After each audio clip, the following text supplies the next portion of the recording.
Thanks so much, Shane, and welcome, Fallou. It's wonderful to have you here. It is my great pleasure to introduce our distinguished keynote, Dr. Fallou Ngom. Dr. Ngom is Professor of Anthropology at Boston University. He has been a lead scholar in researching Ajami texts, which are records of African languages written in enriched forms of the Arabic script. Dr. Ngom is the former director of the African Studies Center and the language program at BU. And I had the pleasure of having as a director when I first started in outreach. He researches Ajami literacies, the intellectual written histories of Africa, the interactions between African languages and non-African languages, and how Islam is adapted in Africa. His research has been funded by a number of prestigious funders, and he's been published in multiple journals. His book, Muslims Beyond the Arab World, The Odyssey of Ajami and the Muridyya, won the Melville Herskovits Prize for the best book in African studies. And you might be interested in his Palgrave Handbook of Islam in Africa, which is a co-edited volume on Islam in Africa as related to the sessions today. Professor Ngom teaches about all these important themes in his classes, and I was glad to be able to sit in on two of them. Such a pleasure to learn from you, Dr. Ngom. And so on behalf of the African Studies Association Outreach Council, welcome. We are really thrilled to have you. And to everybody in the room, as Fallou is setting up his PowerPoint, I think you should be able to share your screen now. If Martha, you want to unshare your screen and let Fallou do so. I would like to encourage you to write your questions and engage, whether comments or questions, in the chat box as Fallou is speaking. And I will try to bring those comments to Fallou in the time that we have after his talk. And there also will be some time for you to ask some live questions. So we're thrilled to have you, Fallou, and take it away. Thank you very much, Elsa, for the invitation. Can everybody hear me? Yeah. This is a pleasure to be here, and I can recognize some faces here. So I'm sorry I'm not there in the Windy City, but I'm there in spirit. And thanks for the nice introduction. Elsa has asked me to only speak about 20 minutes, which is very tough for me, but I will try to comply, giving us some time maybe for conversation.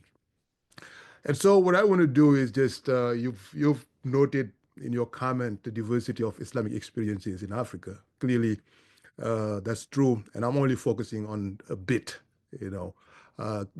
giving you background on how Islam spread in Africa, and then sharing with you sources of knowledge that have been missed and that might be useful for you as an instructor and as a teacher. Okay?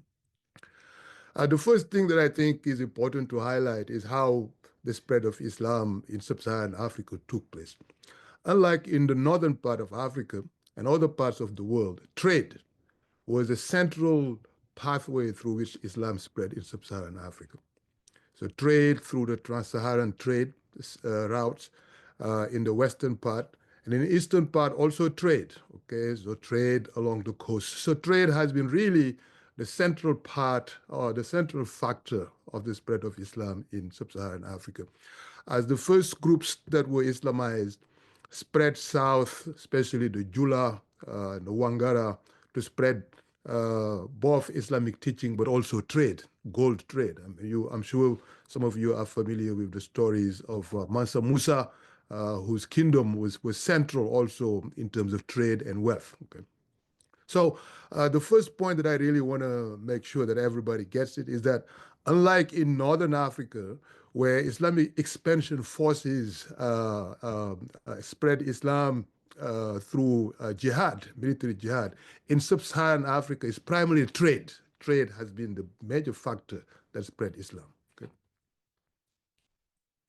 The Sahara has always been regarded by scholars, previous scholars, as a barrier. Okay, but for the locals, the Sahara has never been a barrier. In fact, if you listen to the local voices, the word Sahel means shore, because the locals have understood the Sahara to be a sea, to be crisscrossed by camels. Okay, and so the spread of intellectual traditions, family traditions, goods between North Africa and Sub-Saharan Africa has never stopped. It has continued since the early days of Islam in the region. Another point is pilgrimage routes have also contributed to the spread of Islam. Of course, one of the pillars of Islam is that every Muslim has to go to Mecca once if they have the means. Okay? So that has also created connections between Sub-Saharan Africa and Arabia. So if we take the desert as a sea, clearly the ships who would be camels. And this is really how we have to conceptualize how the Sahara was perceived from the local perspective. Okay? Because the local perspective did not see it as a barrier that prevented communication and exchange of knowledge and traditions, but they saw it just as they see the sea. And in this case, the vessels are the camels. And that's why they call it Sahel. The southern edge of the Sahara is construed as the edge, the shore, just like one would think about the shore of a sea. Now, the big problem is when we study Africa in general, the northern part of Africa is actually included in the Middle East, as if that's completely separated from Sub-Saharan Africa. And we tend to think that Sub-Saharan Africa is an illiterate region of the world where only oral traditions exist. That's a myth.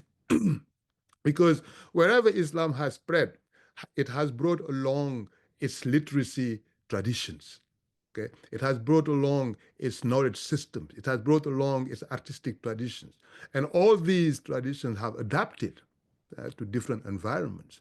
And it's very similar in that way to Christianity. Wherever Christianity has traveled, it has brought the Latin script. It has also localized, adapted in local environments. But for Africa, the myth of illiteracy is significant, and it has prevented us from having access to the wealth of knowledge that is still available in African cultures. And this is partly due to the overemphasis on oral traditions of Africa. So the tendency to assume that there is only oral traditions in Africa. Okay.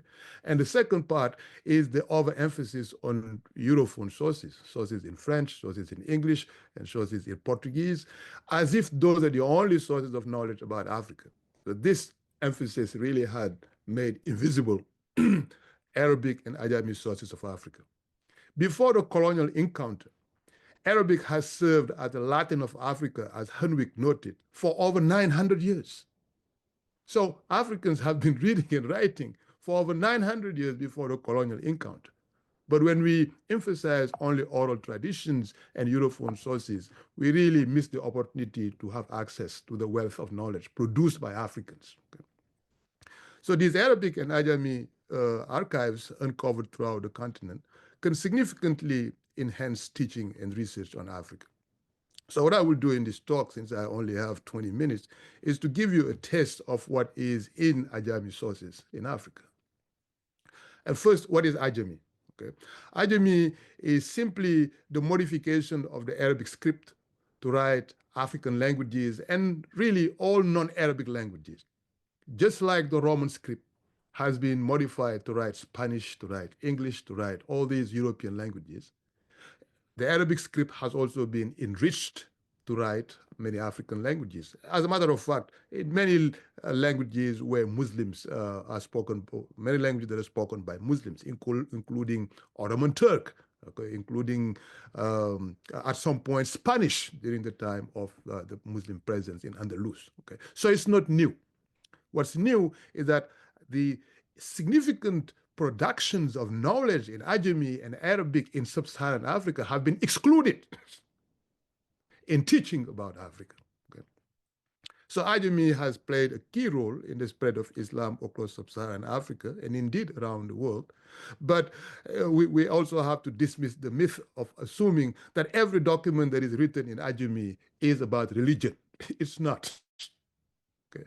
Ajami is used to spread Islam, but it has also been used to deal with non-religious themes, as we will see in the conversation. How does it work? just to give you a sense. For example, the Arabic script does not have, this is just to give you an example of Wolof spoken in Senegal, language spoken in Senegal. There are about 80 African languages that have been written in Ajami. Okay, so I'm just giving you an example of Wolof, of how it works. The Arabic script does not have letters for these sounds. So what it means, it meant that local scholars who are Wolof would have to find ways to represent these sounds that do not exist in Arabic. So they took the Arabic script and they modified it with dots, usually with dots, okay, 3 dots. So this is the Arabic b with 3 dots means p, which does not exist in Arabic. G is written sometimes with kaf or kaf with 3 dots. Because it's not standardized, you might have 2 letters being used. Okay. So this is what the Wolof have done. The Hausa have done the same. And about 80 Muslim communities have used this system to write their languages and to produce extensive documents that document their lives and perspectives. Unfortunately, Ajami users are excluded in official literacy statistics. Okay. For example, if you look at the United Nations adult literacy rates for Senegal, Niger, and Guinea, you see that the total for Senegal is given is 42%, for Niger is 29%, for Guinea is 38% in 2006, 2005, and 2008. But a limited census, according to CICE in these countries, showed, for example, that in these 3 countries, in Labé, in Guinea, over 70% are literate in Ajami, including 20 to 25% among women. And in Diourbel, Matam, and Podor in Senegal, there is about over 70% Ajami literacy. And Hausa areas of Niger and Nigeria, there's about 80% Ajami literacy. Okay. But these literacies and the literature produced in these Ajami traditions are not included in knowledge production about Africa. So when we talk about really official literacy statistics, we really need to take them with a grain of salt. With a grain of salt. I mean, they represent those who are literate in European languages, because literacy is defined since the colonial encounter in the 19th century only as the ability to read and write in European languages. So that means all the people who have been reading and writing 900 years before the colonial encounter have just suddenly become illiterate because the definition of literacy have become literacy is ability to read and write only in European languages or the ability to use the European script, the Roman script. Okay. So this narrow colonial understanding of literacy used by, unfortunately, African governments that resulted from colonial systems and international organizations have continued to exclude millions of Ajami literates in Africa. How does Ajami literacy grow? How do people acquire it? So here I have a picture from a fieldwork in Casamance among the Mandinka communities, where you have children attending Quranic schools. Ajami is acquired through Quranic schools. Around age 7, children go to the Quranic schools and they have these wooden tablets on which they write the surahs of the Quran, the chapters of the Quran. So as they read the Quran and begin to learn the verses, they also master the Arabic script. Okay, in this case, it's clearly, you see some of these two are probably very happy to be among the crowd, and that's kind of how they get socialized into these Quranic schools. Okay. The wooden tablets are very important because this is where the lessons are written. So as they go through the system, they learn the Arabic script. And in this case, they learn a very specific Arabic script called the Warsh.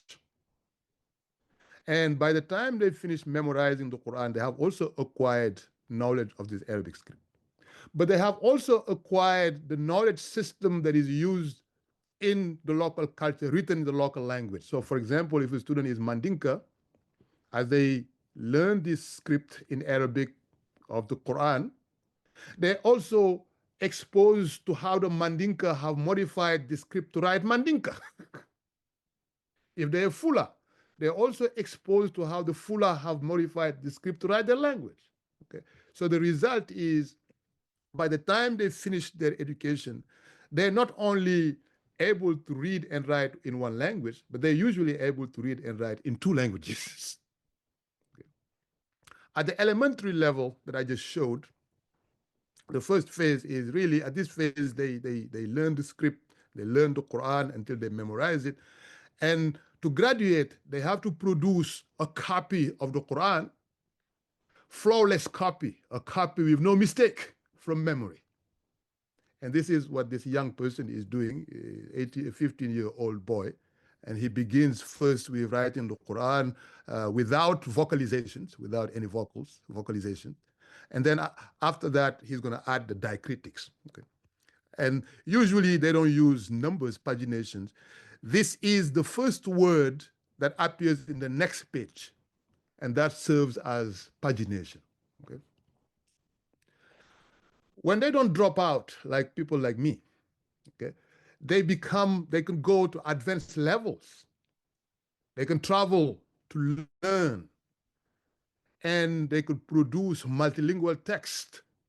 For example, that is similar to what we call a dissertation today. For example, this is a text that a teacher has asked a student to produce an Arabic text in poetry. You can see the rhymes here, de. Okay. As the student has produced the document, sometimes 100 pages, sometimes 200, sometimes 300, the teacher would comment on the dissertation, just like a professor would comment on the dissertation of the student today. And the result is, sometimes you have a text like this with multiple languages. So if the teacher has taught you this concept in Mandinka, he would tell you, remember, I taught you this in Mandinka. If it was taught in Fula, remember, I taught you this drawing from the concept of this scholar. So what you end up having is a text that's multilingual, that tells you that multilingualism and multiliteracy is part of the pedagogy in these systems. So it's really unfair to treat these people as illiterate when they're both multilingual and multiliterate. Okay. So the result is you have scholars, both men and women. Okay. And this is just one example of a woman, one of the daughters of Sheikh Ahmadou Bamba. She's a known poetess, has produced important poems, both religious and educational, just like Nana Asma'u in northern Nigeria, the daughter of Sheikh Usman Danfodio, has also produced many texts in multiple languages. Okay. In this case, Sokhna Mai is remembered in her community as both a loving mother, a teacher, a poetess, and a moral exemplar. And one of her most popular poems is the one that she wrote, really a very poignant poem in which she presents her condolences to her husband and her family because she had lost her daughter, and because the daughter belongs to the entire community. So that poem is really the one that is very known and is recited. One point that I want to highlight here before moving is that in these cultures, written and orality, written traditions and orality are interlaced, they're not separated. For example, a poem like this one is written, but it is meant to be recited. Where do you draw the line? Writing and orality are interlaced. They're not mutually exclusive. They're complementary. Some of the documents that are also very important that for historians and those interested in kinship are examples like this one, which is a document that shows how kinship is elastic and flexible in some areas of Africa. Okay? So this is very important for anthropologists who often, some of my colleagues who often highlight and emphasize the challenges that ethnicity poses, for example, in some communities that generates war. It's also important that that highlights the diversity of Africa. In many cases, actually, ethnicity is flexible. Okay, so this text tells us how, for example, from the 17th century to the mid-20th century, the family of Sheikh Ahmadou Bamba, ethnicity evolved from its Fulani roots to its full Wolofization as the family has moved into Wolof area. It even gives us the first person who became completely Wolofized and did not speak at all the original language. Okay. So it highlights how ethnicity is an evolving construct in the domain of medicine. This is just an excerpt from a table of content that I find a book that deals with local healings. In this case, you have a document that talks about healing varicella, healing any type of eye pain, healing rheumatism, stomachache, healing headache, healing sore throat, toothache, healing someone who cannot urinate, benefits of the parrot's tongue for healing children with speech disorder. Okay? And this is very similar to what you have today in an American household. You have a medical cabinet where you have your Advil and ibuprofens kept. In every family, there is something like this to be able to treat family members and children. Okay, so, but this is written in Ajami, Wolof. But it's important to note that although Ajami is really excluded from literacy statistics and is not recognized as a form of literacy based on the European definition of literacy, early Europeans actually recognized Ajami as a diplomatic language. For example, this text is very interesting, which I found in the archives in France, or Aix-en-Provence. This is about a treaty negotiation between the King of France, who was traveling in the Gambia, looking for opportunities for trade. And his port was stopped by the Gambian, the King Bar's naval force at that point, and asked them, "What are you doing in our land?" And they said, "Well, no, we're not here for war, we're here for business." And the servants of King Bar said, "Okay, we'll bring you to our king." And they brought the King of France to the king. And the King Bar asked him, "Okay, what do you want?" After, of course, royal welcoming and festivities. And the King of France said, "Well, I have a proposition, I have a business proposition." The King of Bar said, "Okay, write down your proposition." The King of France dictated his proposition to his scribe, who wrote the proposition here. And the King of Bar responded to that proposition, dictated his response to his scribe, and the scribe recorded it here. Because the balance of power was equal, you see, it's reflected in how the texts are juxtaposed. But as soon as the balance of power shifted, all the descendants of King Bar are now regarded as illiterate, which tells us that literacy is actually about power, about really power. Okay?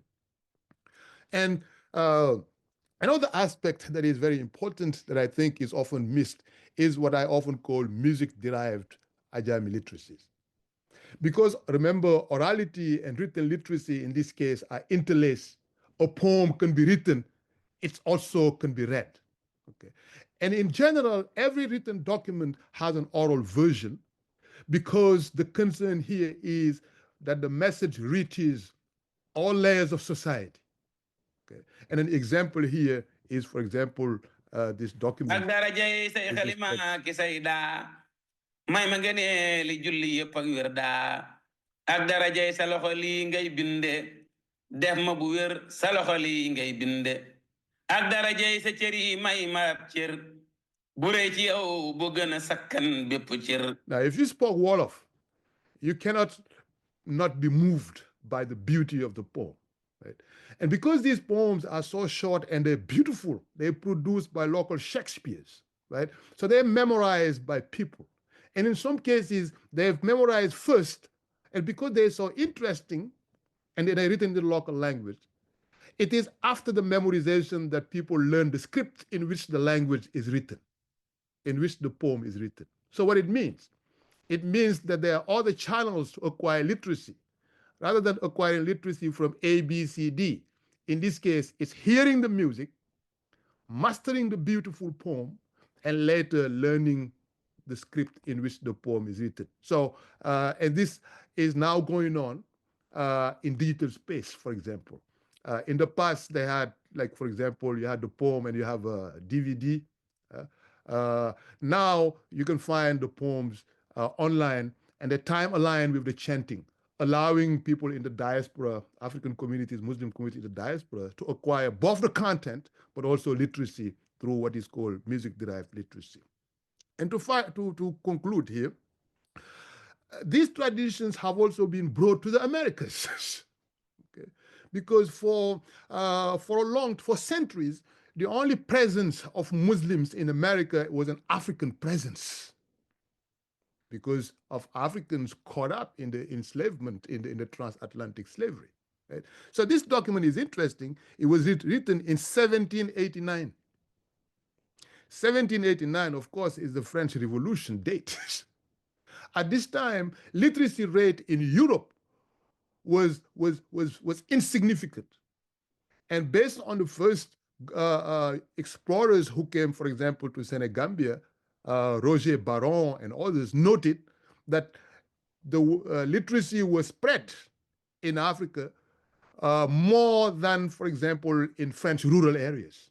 Okay. So this document was produced by a slave in Brazil, and it's a combination of Arabic phrases, Islamic phrases, Bismillah Rahman Rahim, but the rest is an incantation. Okay, it's a prayer to invoke a spirit for his struggle for freedom. Okay, but what's interesting, you see this name here, this long name is the name of the spirit. What's interesting is that these spirits are believed to be jinns, and jinns are believed to have long lives, so thousands of years. It's interesting that the name of this jinn is still being invoked in Africa. I had goosebumps when I went in a village in Casamance, and I found the name of the same jinn being invoked, which tells us that there is a continuity between knowledge systems that were taken from Africa and brought to the Americas. And so, in conclusion, what are we missing when we ignore these sources of knowledge? This list is simply a drop in the ocean of sources we have. So this is simply what we find in our archives at Boston University. We have texts dealing with talismanic protective devices, astrology, divination, religious and didactic materials in poetry and prose, elegies, translations of works on Islamic metaphysics, jurisprudence, Sufism, exegesis of the Quran from Arabic into African languages, secular writings such as commercial and administrative record keepings, family genealogies, records of important local events such as foundations of villages, birth, death, weddings, biographies, political and social satires, advertisements, road signs, public announcements, speeches, personal correspondences, traditional treatment of illnesses, medicinal plants, incantations, history, local customs, ancestral traditions, and texts on diplomatic matters, behavioral codes and grammar, writing of enslaved Africans in the Americas. So aren't we missing a lot when we ignore these sources in our production of knowledge about Africa? And in conclusion, the bulk of African Ajami texts remain unstudied, unfortunately, and untranslated. There are mines of information that can greatly enhance the humanities and social sciences. When studied, they will enhance our understanding of various aspects of pre-colonial, colonial, and post-colonial Africa, as our NEH resources show. Let me just show you very quickly our NEH resources that might be of interest to some of you. Let's see. So we have translated in 4 languages 20 significant poems in each texts in each language. Some texts are in prose and some texts are in poetry, and so you could go through these, and there's a lot of materials that you could include. Some deal with poetry about local communities, politics, religion, and many other themes. Okay, so I will send these. The links, I think I can send them to Elsa, and Elsa can share them with you. Finally, translating the works of Ajami writers. Let's see, I don't think I'm sharing, sorry.